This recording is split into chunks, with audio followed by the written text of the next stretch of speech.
Right. So I will combine chapter 8 and 9 because in chapter 8 we discuss about virtual memory. In chapter 9 we discuss about main memory. So I will combine both chapters together because both these memory devices and memory requirements uh, comes as a combination in modern operating systems, and how they managed is also work as a combination of memory management. So both connected to memory management and how the operating system will manage the virtual memory as well as the main memory. So we will see what is logical memory, physical memory, how they are related, and what are the memory that can be accessed by the CPU, and how the memory is being managed properly to support this multiprocessing environments. So this is the background in brief. So so whenever a program gets the permission for execution, the necessary processors should be brought into the main memory. So main memory is the largest of storage that CPU can directly access in this given memory hierarchy. So the instructions should be brought into the main memory before it uses the CPU for execution. So main memory and the registers are the only accessible storage devices for the CPU. So therefore, what happens is when we bring processors into the main memory, then the necessary details will be brought back into the cache and then to the CPU. So when we talk about the cache available in the system, so there are three levels of cache. That is level 1 cache, so that is normally inside the processor, so it is directly connected to the processor, which is the fastest. Then we have L2 cache, so sometimes it can be outside the CPU, or even in some systems that is inside the CPU as well. So then we have L3 cache. So L3 cache, sometimes it is available in a system, sometimes it may not be available. So therefore, the main important memory available for the CPU will be L1 and L2, then the main memory. So when we want to access and start execution for a set of processes that will be brought into the main memory, then the required necessary instructions will be passed from the cache to the CPU. So cache memory is the in-between uh, memory in main, when we consider main memory and the CPU registers. So that is how the programs are brought into the main memory when they are ready for execution. So here what we discuss in the main memory. So normally in the main memory, we have to keep the necessary instructions for the operating system. So that will be available throughout when we load the system. When we initiate the system, the operating system will be loaded to the main memory and it will start the execution. From that point onwards, all the necessary uh, processors will be available. So we call them as the kernel system in the operating system. So that will be available in the main memory.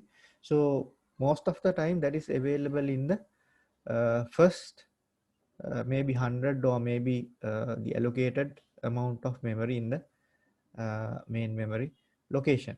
So then we have number of processors will be loaded to the main memory time to time when it is required.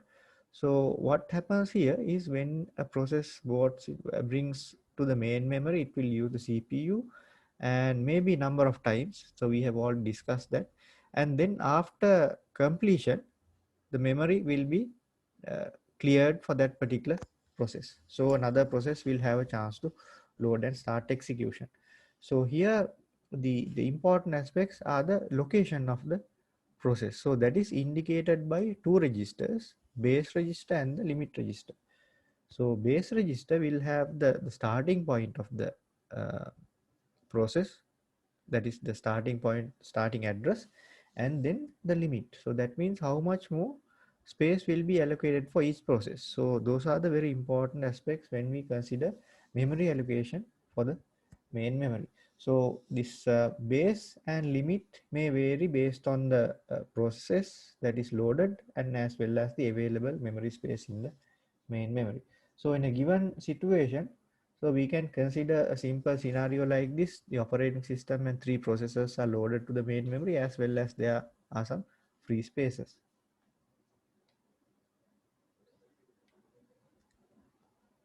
So when a particular application starts the execution, that means it will create the logical address space for that particular application.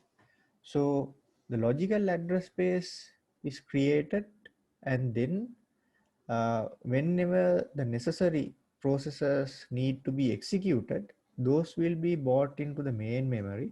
So those are the actual physical address locations of that particular process that is available in the main memory.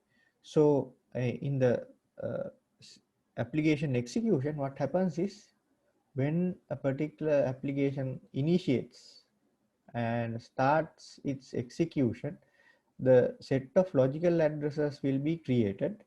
Then we have a mapping condition we will discuss later on. Then the logical addresses will be mapped into the physical addresses. So even though we create the physical addresses time to time, all the logical addresses will be created at the initiation of that particular application. So you can see from that logical address space is much larger than the physical address space. So whenever we require certain processors to be loaded into the main memory, so we have to check through the logical addresses whether that set of instructions are available on the main memory. So that is where the physically addresses are, and as well as the instructions are stored. So how do we map the logical address space and the physical address space? That is by using the memory management unit. So the CPU will only access the logical address space. So it will never see the physical addresses. So it will access the necessary information through the logical address space. So there should be a proper mapping of the logical address space to the physical address space. So that is done to the MMU. So when we consider this situation of mapping uh, of logical address space in the physical address space, so because not all the processors of a particular application is loaded to the main memory, only the necessary processors will be loaded.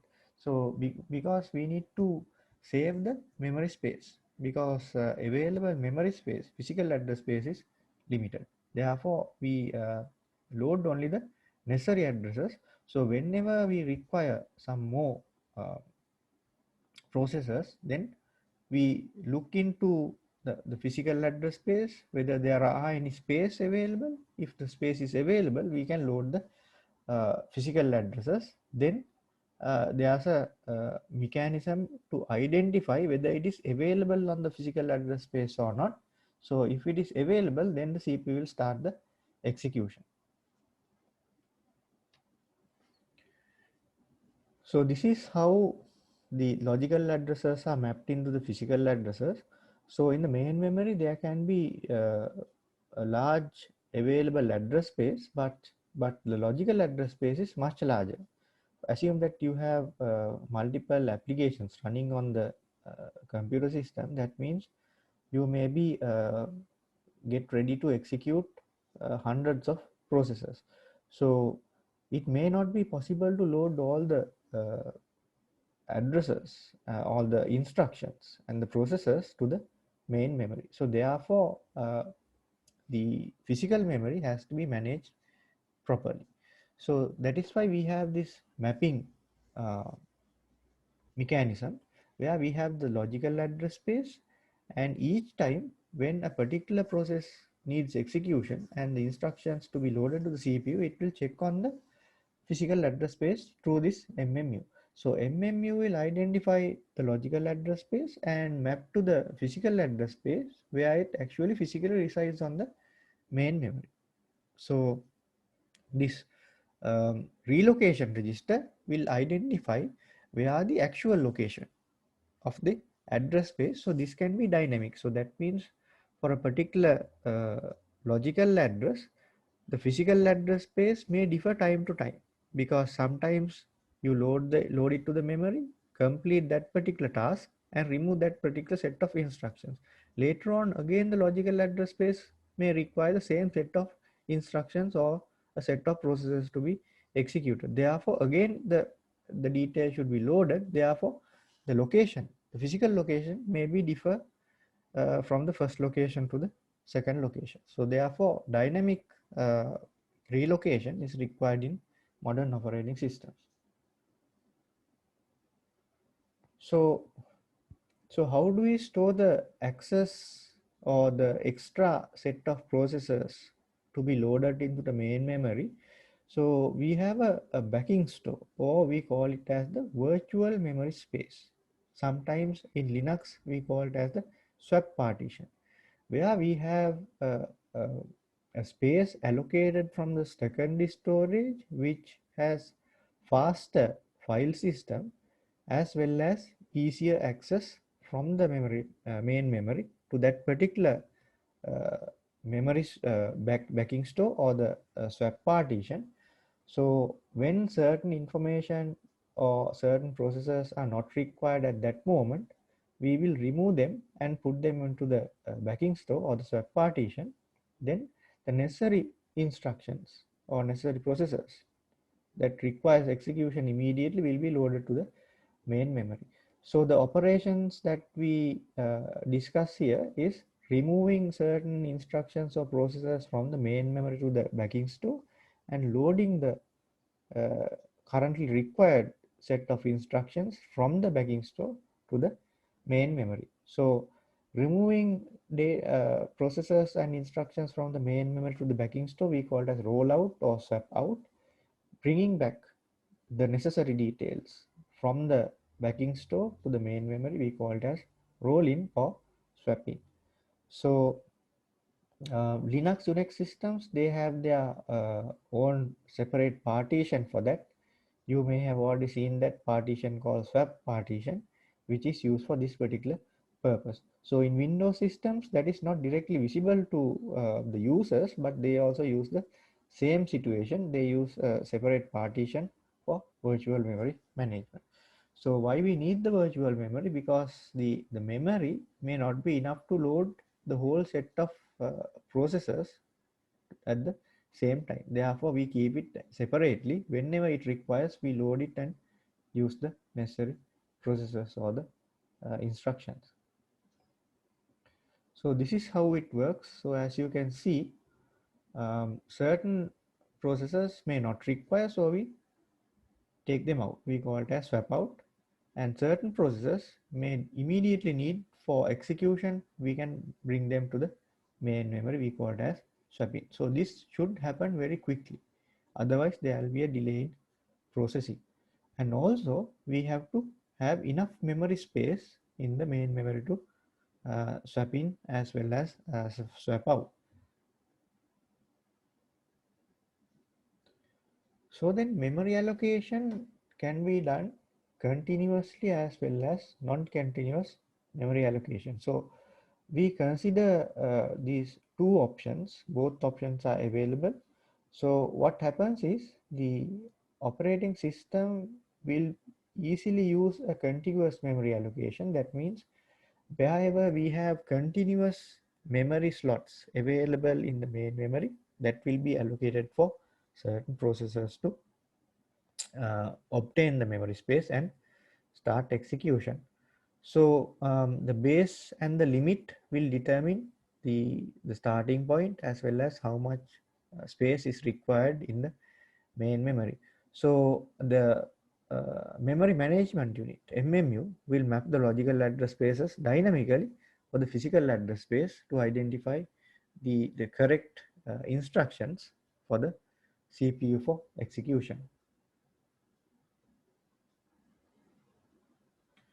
So this is how it works. So we have the CPU will check on the logical address as well as whether it is within the limit. If not, that is address error. So that means the logical address is above or out of the given limits. So that means there's an error. So the CPU stop the execution. If it is within the limits, then the relocation register will identify where the exact physical storage of the necessary instruction, so that this will be obtained and CPU will start the execution. So continuous memory allocation will happen like this. So you can see in a given snapshot of the main memory will have number of processors as well as certain memory holes. So memory holes are the free spaces. So sometimes memory holes can be continuous, as you can see in this second diagram and the third diagram, right? So we have memory space continuously starting from one point to the other point. There's no other process in between. But normally what happens is there can be certain memory holes that is scattered around the main memory. So it may not be continuous for certain processes to um, install or occupy the memory space like this continuously, and then certain rearrangements are required. So the free partitions or free segments we call it as memory holes, and then we have allocated partitions which are allocated for several processors.